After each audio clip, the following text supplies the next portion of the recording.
Hello, everyone. Welcome back to another episode of AKP Sports Talk. As always, I'm Ari here with Korea. We're officially in September, which means that we're right around the corner from the start of the NFL season. But obviously, we had the week one, 3 more days. Obviously, a week one of college football is, uh, I guess technically it's one more game tonight that we'll go over later, but almost officially in the books. Obviously, we had a lot of action this past weekend. We'll just get right into the recaps. Korea, you had a bunch of plays, some good, some sweat free, some tough losses, some losses that weren't close. What were your takeaways from from your whole slate of plays? Yeah, what a weekend. First, staying up till 11 p.m., seeing Stanford get that last second field goal to cover. Oh, that was blessed. Oh, that was a great sight to see because I was about to go to bed, turn that game off, and say, you know what? Yeah, that was done. But thank God Stanford had some pride. Troy Taylor had some heart, and they said, let's go kick a field goal. Let's cover this spread, and let's end all these people happy. All the Stanford plus 9.5 bettors. That's what he said. And you know what? We'll gladly take it. They were looking pretty sweat free, in that first half. They were up and like it was pretty much a Sacramento State type of collapse. And ironically, Troy Taylor, he was before he went Stanford? Sacramento State. Interesting. As they say, you can leave the team, but the team doesn't leave you. The spirit of Sacramento State did not leave Troy Taylor.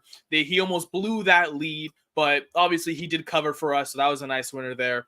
West Virginia, that was a bad read. That's on me. Before the game, I completely forgot.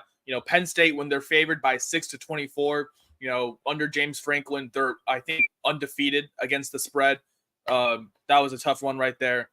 Basically Penn State beats up on teams that they're expected to beat up on. And, when it gets to the, close spread, in those Michigan or Ohio State games, that's where they blow it. So obviously that was a bad read. And the fact that halftime was a 3-hour weather delay, it was a close game then, but even then, the whole game, the offense of West Virginia couldn't get anything going.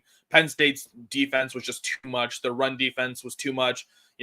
Offensively, and obviously Garrett Green, the quarterback for West Virginia, he, gets things going with his run and couldn't get anything going there. Throwing, couldn't get anything in the air, obviously, just with the weather and everything as well. So it was just all Penn State. That was a tough loss right there. But I just want to shout out all the Florida bettors.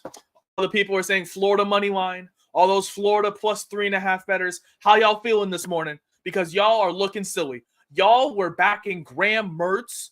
Really? Graham Mertz? Please. I watched that man personally play a football game. He stinks. I've watched Cam Ward for 2 years, and I was telling people this man was going to win the Heisman. Ari, I remember I was sitting right here. I said I gave out 2 names for the Heisman. I gave out Jackson Dart. I gave out Cam Ward. How did they perform on Saturday? Oh my goodness.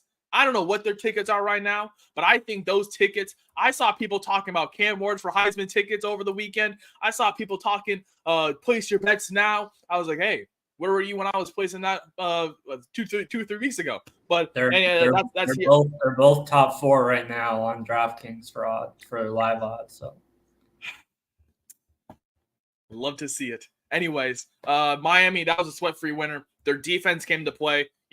They stopped Graham Mertz. They stopped the run, obviously, as much as they could. Montrell Johnson, obviously, he's a power back. You were going to stop him as much as he could, but he got open.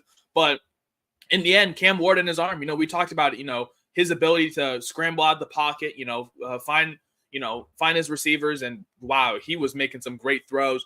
Obviously, some Heisman-worthy throws, not – okay, I'll stop the glazing. But honestly, no, he had himself a great game. They won comfortably. They won by 24 on the road, obviously. So obviously a lot of people talking about Miami to win the ACC, especially with how the ACC, looked over the weekend. Clemson lost, Virginia Tech lost, Florida State, who Florida State played tonight, but they already have lost last week to Georgia Tech on the road.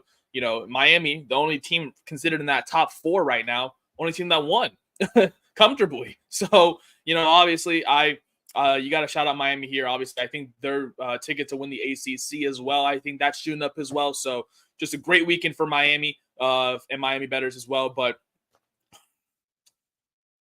Notre Dame, I'm going to put you on the avoid list. Like I have a track record with Notre Dame. Okay, these people in South Bend have been screwing me since last year. Okay, I don't know what it is with this team. What are you doing going for a meaningless field goal with 30 seconds left? You're already up by 7 on the road. Just take the knee. Game's over. Take the knee. And then Texas A&M money line. Look, I backed a guy named Connor Wegman. That says it itself. Connor Wegman, who this man couldn't do anything. Their offense couldn't do anything. And yes, I knew Notre Dame's defense was going to be tough. I knew it was for real, but I expected him to keep it. And look, they kept it close. It was 6-6 at halftime. I was thinking, hey, we just got a drive going. Obviously, just keep that defense close. But obviously, the Notre Dame broke out for a big run. Obviously, already down 13-6 for Texas A&M. Obviously, you have to use your arm at that point, obviously, to climb back. And Notre Dame, obviously, they got back. It was tied, but then obviously 20-13, Notre Dame gets that other touchdown. And I'm sitting there like, okay, well, obviously this game's looking over. And then obviously Texas A&M, they turn it over. Notre Dame thinking, okay, just take this knee out, end this game. No, let's get some more points for no reason. So that's why I'm done with Notre Dame and A&M. I mean, yeah, their offense is still so bad. Their defense is still one of the top defenses in the ACC, but their offense, my goodness. And then if you did see, I did switch my my play last night. Obviously, in that thrilling game, I had the over when I gave it out Friday, but I saw that climb over from 64 to 66 and 1-9, and I said, no, I don't like that over one bit. That was too much steam going that opposite direction, and I thought that was the wrong direction. I think I was just more back in USC to make this game interesting, and yes, they did. Obviously, covering the +4.5, even winning the game outright. That was a great game last night. Obviously, the Kyron show, where there was Kyron Hudson for USC making 2 thrilling catches and having that targeting call, or Kyron Lacey of the of LSU. Obviously on the first drive, almost having every single reception, having the touchdown. The controversial celebration, whether you want to call it or whatnot. He had himself a great game as well. It was definitely a good game, but we saw Brian Kelly's emotions in the locker room, and it kind of says it for itself. LSU, they had many opportunities to at least make this game interesting, or put this game at least to bed, or stretch out this clock. But USC kept fighting. They kept coming back, obviously, on getting those third down stops, forcing turnovers. You got to credit USC's defense this game. I mean, we talked about last year, USC's defense, one of the worst ranked in all of college football last year, alongside Colorado. And this year, it's pretty much night and day. Obviously, they got UCLA's defensive coordinator, and they look like a top 25 defense right now. Obviously, they were pretty much neutralizing Nussmeier, the best to best of their ability. A top offense too in LSU. You got to credit LSU's defense. They did the best they could as well. Against Miller Moss, a pretty good arm who threw for 6 touchdowns in his bowl game. Only had 1 in the air. Yesterday night. But I thought USC. I thought they were just going to keep this game close. Obviously, with their defense. Having the defensive advantage yesterday. And that was a great win. So obviously, just having the game outright as well. I sprinkled USC on the money line as well. So that was a great win as well. Double win there. So, a mixed weekend. Obviously, shout out Stanford, Miami, and USC. Those were great winners there. But Notre Dame, Texas A&M, Notre Dame, and West Virginia. What are we doing? I mean, obviously, West Virginia, that was a bad read. But Notre Dame was the absolute bozo of the weekend. Just getting a field goal for no.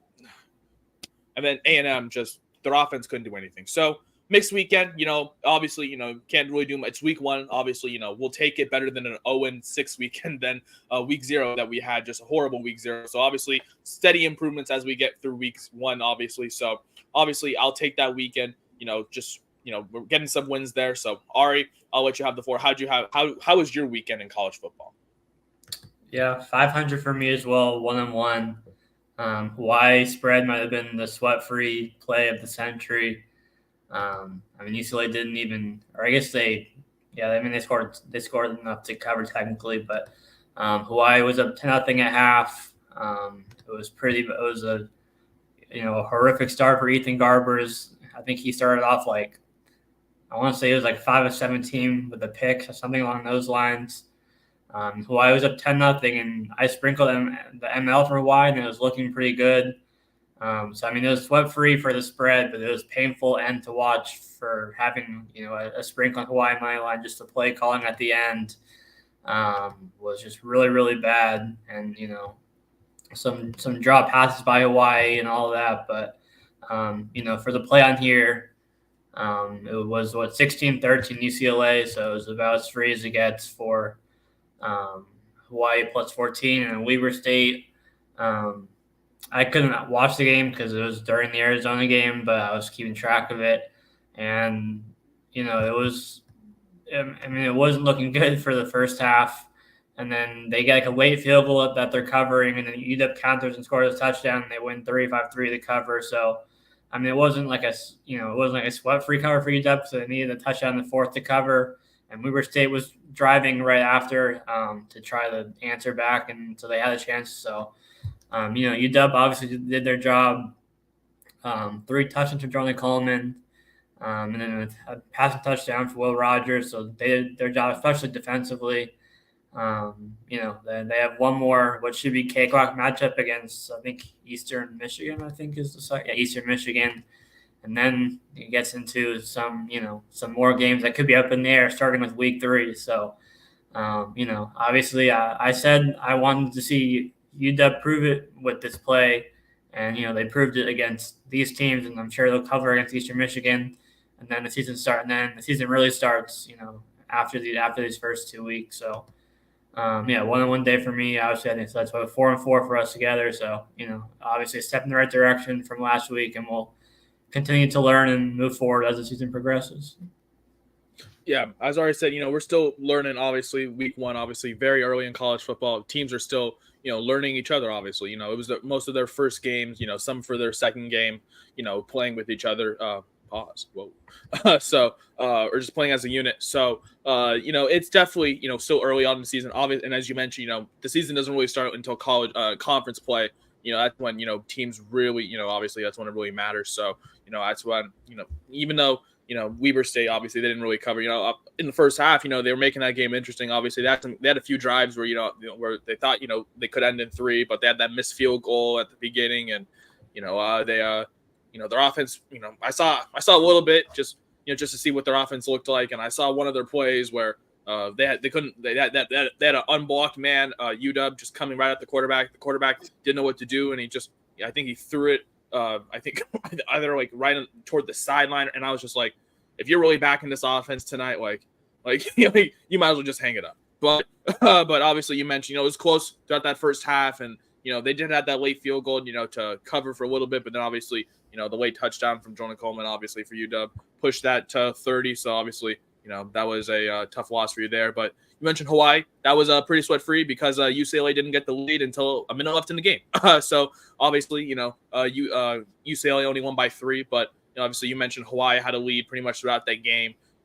We talked about sprinkling Hawaii on the money line, so that was a tough loss for us as well. But obviously, we'll take the spread, as our big winner. Obviously, we talked about, I even added to it, I don't think UCLA is 14 points better than Hawaii, and they proved it. Even though UCLA, we talk about Hawaii's offense, kind of being the factor, but obviously UCLA's defense is still a big factor. But UCLA's offense, my goodness, they're going to have trouble in the Big Ten this year. They're going to have trouble. So I think UCLA under 5.5 wins where you got, or 5 wins. I think that's a great look. Yeah, but, I was going to say, yeah, I think that was a great look for you every week. Yeah, UCLA. Honestly, that might be a sweat-free play for you every week. I mean, I forget who they play this week, but I know their offense. My God, that was horrible. They couldn't move the ball at all. Ethan Garber's. You may start looking for Indeed sooner rather than later. Go focus on that degree, buddy. That's all I should be saying there. But obviously, you mentioned 4-4 weekend for us. Obviously, step in the right direction. Obviously, a few days away from the beginning of the NFL season. But obviously, we do got one more game tonight to wrap up Week 1 college football season. And ironically, it's two teams that I don't like, Boston College and FSU after their embarrassment. But because of just the system here, I'm going to take Boston College to make this interesting. Only in the first half here. I'm taking Boston College first half plus 9.5 here at -110 here. The only reason I'm taking this, right, is because Boston College is a similar team in terms of how they operate their offense in terms of Georgia Tech. They're very run-heavy offense. Now, you can say that's an advantage for Florida State because they just played that, but that's also an advantage for Boston College because they know that Florida State is not the greatest against the run. And it mostly starts with their quarterback, Castellanos. Now, in the air, he's questionable, but on the ground, that's where he shines. He's a good dual threat quarterback. We saw some of his highlights. I saw it in that bowl game against SMU. He's able to get out in open space, against a shaky run defense like that. And I think they make things interesting in the first half. The one caveat for Boston College is that their run defense is not the greatest, and I think that plays advantage for Florida State, obviously, with DJU kind of just handing the ball off. Their pass defense is very good, though. They do rank in the top 20 in terms of their pass defense in their secondary, but we didn't really see much of passing from Florida State last week, so I don't know if they attack that this half or maybe just go toward the run, and that's why I'm thinking, maybe Boston College keeps this game interesting in the first half and, keeps this game within 10. I think Boston College, maybe they get maybe they get a score or two, maybe get a field goal as well, to keep this interesting, maybe like a 13-7 first half maybe, or maybe like a 20-13, something like that, a little high scoring or something like that. I know that over or under has been, floating around, the 26.5 total. I know it was under last night with slight juice, but now it's slightly juice on that over. So I'm just taking Boston College. I think Boston College, keeps this game interesting with their quarterback play. I'm just hoping that their run defense isn't too bad tonight. Obviously, that's the one caveat. They don't really defend the run that well. And obviously we saw Florida State kind of depend on the run last week, against Georgia Tech in Dublin. So I think maybe this week they hopefully go back to the air, and that's where, Boston College can really, thrive, depending on the situation. So I'm just taking the first half because I know that full game total is kind of weird. It opened at like 20 or 21, but now it's dropped all the way to 16. And I know that's a great look for FSU on the full game spread. So I just think Boston College makes things interesting in the first half. And, throughout this whole weekend, we've been seeing, first half, be pretty interesting in terms of, low totals and, close games, but then second halves, after some adjustments, the favorites usually start to pull away in the second half. So I think Boston College makes things interesting in the first half. I don't think they're going to be down by more than 10. So I'm taking Boston College to keep things interesting here. Taking them on the plus 9.5 through the first half and -110. That's my one play tonight. All right, I know you got to play tonight as well in the game. What are you cooking up? Yeah, we're on a similar wavelength as I'm on the first half under. I think you talked about the run game, and I think we're going to see FSU run the ball early against Boston College, and and then also I think vice versa. We're going to see Boston College run the ball. And one thing I noticed more this past weekend is with the running clock not stopping after the first downs anymore, except for the last 2 minutes. That's also kind of making, I guess I can't go by quicker, but sometimes it feels like it goes by quicker because that it makes a huge difference over time when you're not stopping the clock every single first down, except for the 2-minute warning, obviously, of the of halftime and the end of the game. But overall, it runs the clock significantly more. And I think these are two teams that are going to look to establish the run early. So it's a combination for me of fading DJU of FSU, obviously, and their passing offense, and just thinking that they're going to look to establish the run game, and then vice versa for Boston College with Castellanos and then their running back. So I think it's going to be, like you said, I think it's going to be pretty close. I think both of us could hit these plays in the first half, and then I don't want anything to do with the full game because I think FSU could pull away in the second half, like you were saying. So I'm sticking to the under for the first half and not full game. So first half under 26.5. I was looking at that first half under as well. And then that total, I was hoping that total would maybe go up a point or two. And like that it didn't, but I still like that under as well, under 26.5. It kind of goes along with my play, with them establishing the run. You mentioned DJU, not a good quarterback in the air. We saw last week, in terms of him in the air, which is horrible. In terms of downfield, just couldn't really establish anything. And, with Boston College, being a good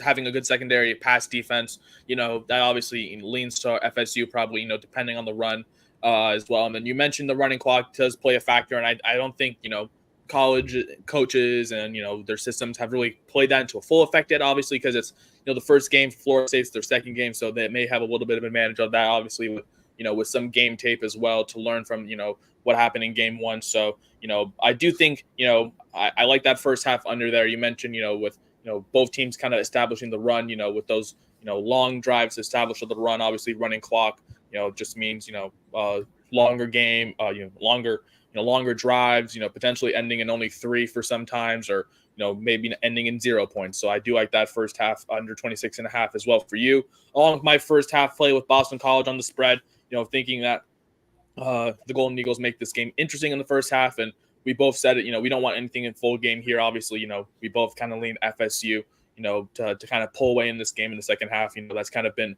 the theme in week one. A lot of these big underdogs, make things interesting in the first half, and then the bigger favorites slowly start to pull away in the second half, and kind of just establish a dominance there. So our 2 plays for tonight, obviously you can find all of these plays on our Twitter below, AKP Sports Talk, and of course we'll be dropping our NFL futures that we have given out previously. We're going to be dropping those on our Twitter, today and tomorrow as well. Getting ready for the kickoff, only a few days away on Thursday in Arrowhead between the Ravens and the Chiefs. We're going to be having our best bets on Thursday, which alludes us to our next video, which will be on Thursday, obviously. We're going to be having our best bets for that game, obviously, to kick off the NFL season. Ari, it's finally back. We are finally here. The NFL, we're finally back. We've been waiting for this moment. It's here. We don't have to wait. We don't have to worry. It's September. It's here. You have done your drafts now. You're just focused on the bets right now. So we have all the week one bets loaded up, and we're going to be giving those out Thursday and, of course, Friday for the entire weekend. So Friday, make sure to tune in because Friday is going to be our big day. We have week 2 bets for college football, along with our week 1 NFL Sunday best bets as well, and potentially something on Friday's game between the Eagles and the Packers in Sao Paulo, Brazil, of all places. Good Lord. But we wanted to give all that information out, obviously. So tune in to our next video, which will be Thursday. But that's going to do it for this episode of AKP Sports Talk. That's Ari. I'm Korea. We appreciate you guys for tuning in. Hopefully you guys win some money tonight, and we will be back on Thursday.